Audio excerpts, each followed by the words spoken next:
Dandelion was with a group of puppies that ended up in a shelter in South Texas.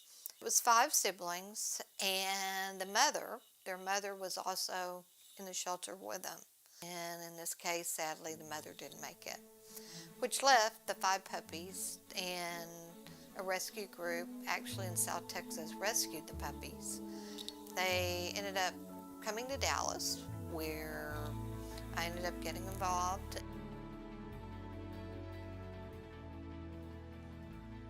Tawana brought us a puppy from the border, and we named her Dandelion, and she actually had really severe distemper. She was so sick, she had an infection within her body to where she couldn't keep her blood sugar up because she was just a tiny puppy. She was only about 9 weeks old.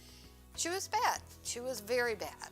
And most of the time, puppies don't make it with distemper. I mean, that's the bottom line. It's a viral infection that they can pick up in the environment, and really it affects the upper respiratory system, so you can get an upper respiratory infection, also pneumonia, really severe pneumonias, as well as infection of the GI tract, and also, if that's not enough, meningitis. So it can actually infect the covering surrounding the brain tissue and can cause seizures. So it's typically very, very fatal. Very few actually recover from it. So 95% of the time, when an animal, a dog, gets distemper, it's a fatal diagnosis. When we ran blood work on Dandelion, her white blood cell count was over 100,000.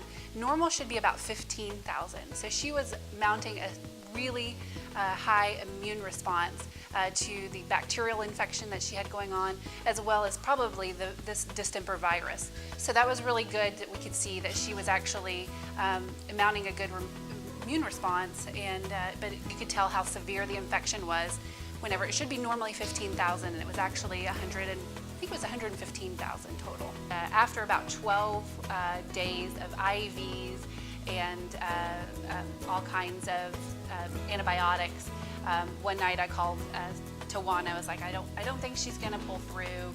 We're doing everything we can, but she definitely may pass away.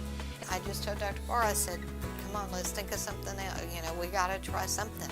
Let's not give up. You know, I know we're at the end, but let's just not give up. Let's just keep coming, you know, keep coming with something else. Let's just keep trying.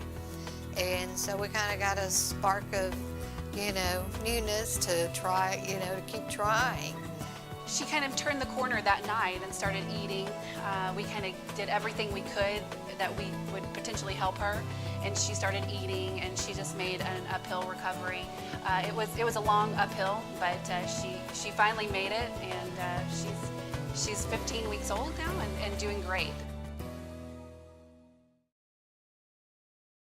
Dandelion today is a very happy and just pretty much a puppy.